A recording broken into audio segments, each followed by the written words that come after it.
मुझे थोड़ा सा बम्बई के लोगों से, महाराष्ट्र का जो हमारा अखिल ये राष्ट्रीय राजभर सेवा संघ है, या जो भी संस्थाएं, अन्य संस्थाएं समाज की चलती हैं, उनसे अनुरोध करूंगा।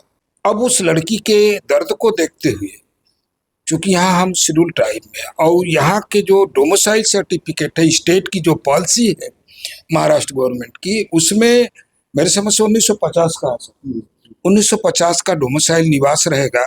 तो आप उस जिस जाति में हो प्रमाण दोगे, साक्ष्य दोगे, दस्तावेज दोगे, तो आपको प्रमाण पत्र मिलेगा। तो 1950 के बहुत दो इक्का दुक्का भी बम्बई में होंगे, या पूना भुसावल में तो कुछ लोग थे, लेकिन यहाँ पे बॉम्बे में बहुत कम लोग होंगे। तो वो साक्ष्य के अभाव में अपना निवास प्रमाण पत्र नहीं बनवा पा रहे हैं, और निवास प्रमाण पत्र के अभाव में जाति प्रमाण पत्र नहीं बनवा पा रहे हैं। उसने कहा साहब हमको डोमिसाइल और कास्ट सर्टिफिकेट चाहिए, वो भी यहाँ महाराष्ट्र का, और जिसकी वजह से मेरी कुछ वहाँ पे परेशानियाँ हैं जाति प्रमाण पत्र और निवास प्रमाण पत्र की वजह से। थोड़ा आप लोग मदद करिए। तो मुझे झटका लगा, वहाँ पे मुझे एक आभास हुआ कि लोग मेहनत भी करते हैं, मजदूरी भी करते हैं, अच्छे अच्छे कार्य भी करते हैं, कल कारखाने भी रखे हैं। उनके बच्चे जो है, कोई graduation, high school, high school से नीचे नहीं। मुझे कई बच्चे मिले जो BCA, MBA, इंजीनियरिंग कर रहे हैं।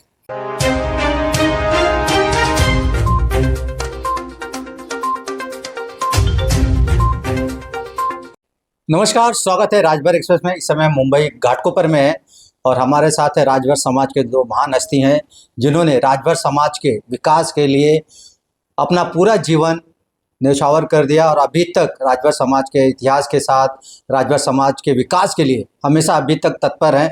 और इस समय मुंबई में आगमन हुआ है, राष्ट्रपति महाराजा सुहेलदेव राजभर जी की जयंती को लेकर मुंबई में आगमन हुआ है। आइए जानते हैं इनसे कि राजभर समाज जो इस समय अलग अलग देशों में, राज्यों में जाके अपने रोजीमर्रा के लिए काम करते हैं, और राजभर समाज की स्थिति इस समय क्या है, और मुंबई आगमन पे आचरण लोगों के साथ में क्या कितना सपोर्ट करते हैं सर को। तो सर सबसे पहले स्वागत हमारे चैनल पे। धन्यवाद। जैसा कि अभी आपने कहा कि बम्बई में आए हैं, जी सर। तो बम्बई भी भारत देश में ही है जी। ये भी हम लोगों का देश है, प्रदेश है, और यहाँ पर ज़्यादातर लोग हमारे उत्तर प्रदेश के आकर के यहाँ जीविकोपार्जन करते हैं, परिश्रम करते हैं, इस प्रदेश की प्रगति के लिए काम भी करते हैं, और यहाँ पे आने पे अच्छा लगता है। सर इसके पहले भी सबसे पहले आप पूना गए थे, पूना में मुझे लगा पहली बार आप गए, तो कैसा लगा वहाँ के लोगों का व्यवहार कैसा? देखिए, पूना में जो हमारे समाज के लोग हैं, वहाँ पे जो राष्ट्रीय राजभर सेवा संघ के पदाधिकारी हैं, उन लोगों ने बहुत मेहनत किया था। कार्यक्रम 29 तारीख को था, लेकिन दुर्भाग्य से यहाँ पे ट्रेजेडी हो गई उप मुख्यमंत्री जी की, इसके कारण जो है कार्यक्रम स्थगित हुआ। लेकिन वहाँ पे मुझे एक आभास हुआ कि लोग मेहनत भी करते हैं, मजदूरी भी करते हैं, अच्छे अच्छे कार्य भी करते हैं, कल कारखाने भी रखे हैं। उनके बच्चे जो है, कोई graduation, high school, high school से नीचे नहीं। मुझे कई बच्चे मिले जो BCA, MBA, इंजीनियरिंग कर रहे हैं।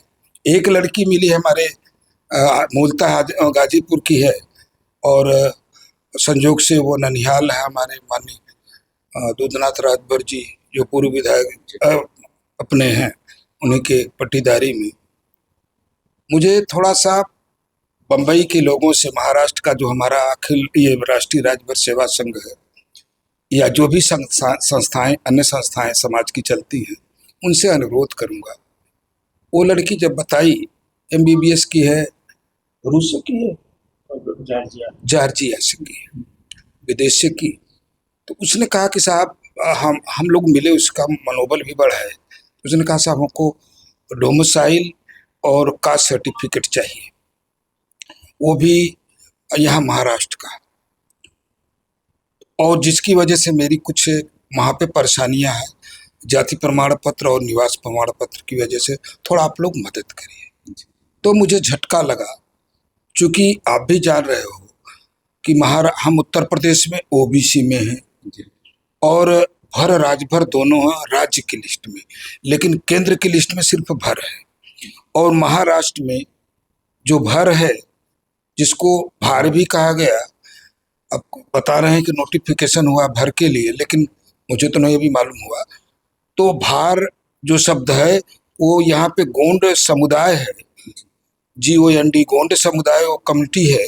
उस कम्युनिटी में गोंड जो शेड्यूल ट्राइब में है, तो गोंड कम्युनिटी में सब ट्राइब के रूप में यहाँ भार भी लिखा है। और भार को भर भी कहें, पार्लियामेंट में भी क्वेश्चन जो हुआ था उसमें भी भर शब्द का उल्लेख हुआ है। लेकिन जब तक नोटिफिकेशन नहीं होता है तब तक मैं समझता हूँ कि वो संवैधानिक तरीके से नहीं हुआ।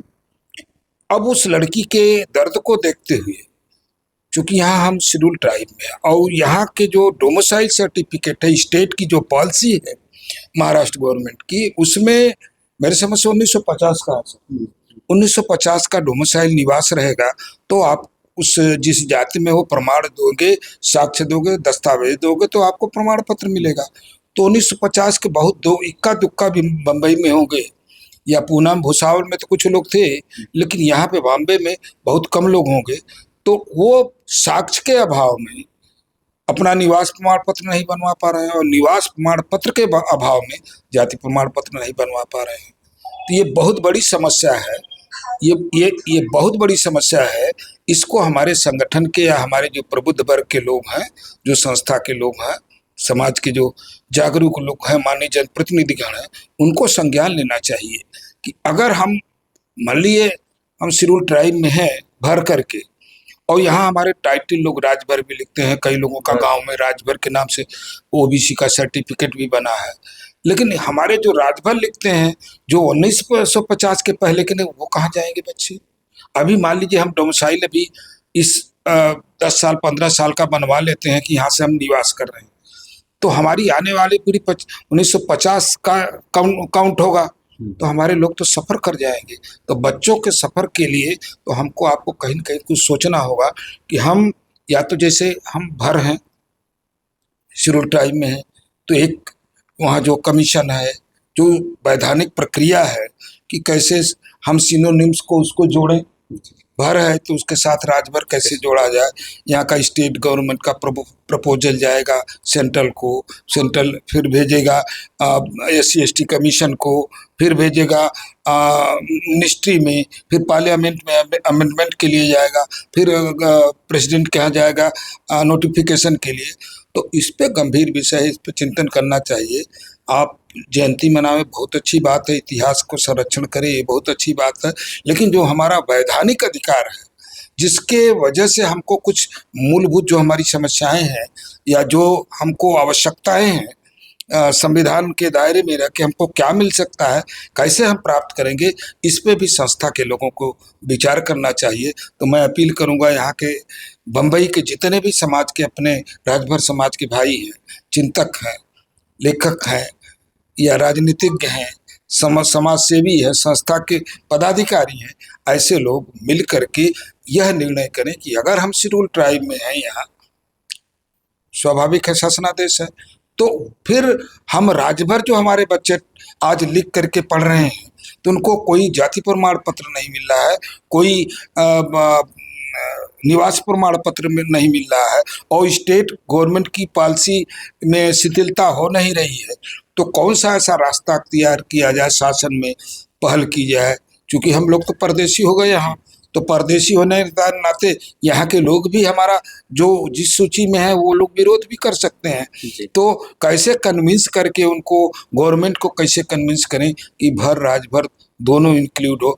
भर तो है, लेकिन अब जो यहाँ की पॉलिसी मैटर यहाँ का है डोमिसाइल का, उसको कैसे शिथिल करके 1950 से और बात का बढ़ाया जाए, इस पे पहल करनी चाहिए। और मेरा सुझाव है कि भर के साथ राजभर जोड़ने की प्रक्रिया जो शेड्यूल ट्राइब में गोंड समुदाय की सब ट्राइब के रूप में भार यहाँ पे है या भर है, तो उसको राजभर कैसे इंक्लूड किया जाए। तो जो यहाँ की प्रक्रिया है जाकर के मिनिस्ट्री में, डिपार्टमेंट में, रिसर्च सेंटर में समझ करके वो जरूर इस पे पहल करें कि आखिर में हमारे बच्चे कहाँ जाएंगे। हमारे लोग जो पढ़े लिखे हैं उनको न तो रिजर्वेशन मिलेगा, न तो उनको दाखिला मिलेगा, है ना, कोई सुविधा नहीं मिलेगी। तो इसलिए सुविधा के को देखते हुए सबको फैसला लेना चाहिए और बहुत गंभीर विषय है, इसको हल्का नहीं लेना चाहिए। और तो कार्य होते रहेंगे, हमारे संगठन के लोग लोगों की तकलीफों में साथ देते हैं, लोगों के दुख दर्द में साथ देते हैं, हर तरह का सहयोग भी करते हैं। लेकिन ये जो हमारा मुख्य मुद्दा है कि कैसे हमारे लोगों को यहाँ पे निवास प्रमाण पत्र मिले, कैसे हमारे लोगों को जाति प्रमाण पत्र मिले, भर के साथ कैसे राजभर भी जुड़े, उसकी जो वैधानिक प्रक्रिया उसको कैसे अपना जाए, स्टेट गवर्नमेंट के यहाँ कैसे हम अपना प्रत्यावेदन दें, किस तरह से हम अपना सबमिशन करें कि साहब हमारी जो डोमिसाइल है इसमें कुछ नियमों में शिथिलता बरती जाए, तो मेरे समझ से इसका लाभ हो सकता है। अन्यथा हम लोग तो आते हैं भाई, तमाम लोग आए हैं चले जाएंगे, लेकिन यहाँ के लोगों को जो रह रहे हैं, यहाँ के, हम उस बच्ची को देखा जो हमारे MBBS की लड़की थी, उसको सुना तो मुझे दुख हुआ। इसलिए मैं निवेदन करूंगा, ऐसी ऐसी बहुत सी समस्याएं जो राजपूत समाज के यहाँ प्रदेश में है, जो बच्चे अच्छे होनहार है लेकिन कहीं ना कहीं कुछ परिस्थितियां जो और समाज से जो चाहिए, जो शासन से चाहिए, नहीं मिल पा रहा। समाज में से बहुत से संगठन है, जयंती मना रहे हैं वो अलग बात है, लेकिन क्या ऐसे मुद्दों पे कभी चर्चा भी मेरे हिसाब से किए नहीं कि आगे समाज को कैसे आगे लेके जाया जाए? क्या लगता है सर? देखिए, जो सामाजिक संस्थाएं पंजीकृत हैं, चाहे कई संस्थाएं होंगी समाज की, सबका उद्देश्य वही है, उनका एक अपना बाइलाज है, लेकिन एक उद्देश्य समाज के हित में समाज के हित में उनका एक बाइलाज है, वो तो बाइलाज के मुताबिक चलना भी चाहिए। और मैं समझता हूँ कि जो वचनबद्ध होंगे, संकल्पित होंगे कि नहीं हमको समाज का हित करना है, चाहे संस्था के माध्यम से करें या व्यक्तिगत तौर पे करें या अपने विवेक के अनुसार करें, लेकिन एक योजना होनी चाहिए कि कैसे हमको शासन से लाभ मिलेगा। जो संवैधानिक तरीका है प्रजातंत्र में, तो कैसे हमको शासन से लाभ मिलेगा, हमारे समाज के लोग, बच्चे या समाज के लोग, जैसे आवास की समस्या हो गई, शिक्षा की समस्या हो गई, स्वास्थ्य की समस्या हो गई, तो ये जो समस्याएं हैं, नौकरी की समस्या हो गई, तो कैसे इस पे एक विंग्स होनी चाहिए, हमारे संस्थाओं की एक सब विंग्स होनी चाहिए, जिसमें सिर्फ वो टीम रहे कि हमको गवर्नमेंट में ये हमारी टीम राय सबकी लेगी और टीम ये इसको मूव करेगी। तो एक विंग्स होनी चाहिए, और एक ही लोग एक ही काम नहीं कर पाएंगे, इसलिए लोगों को बौद्धिक क्षमता के अनुसार, उनके योग्यता के अनुसार बंटवारा करें कि नहीं हमारा इनका काम यह होगा, इतिहास के संरक्षण में, इनका आरक्षण के संबंध में, लेकिन सरोपर हमारा संगठन रहे, लेकिन विंग्स होनी चाहिए सर। लेकिन सर जैसे देखें यहाँ की तमाम संस्थाएं हैं, यहाँ एक होना नहीं चाहते हैं, तो समाज के हित के लिए क्या बात करेंगे? क्योंकि अक्सर देखा जा रहा है सर कि समाज की इतनी समस्याएं हैं, जिससे आरक्षण का मुद्दा होगा, कोई एक साथ आना नहीं चाहता, सब अपने अपने बात कर रहे हैं।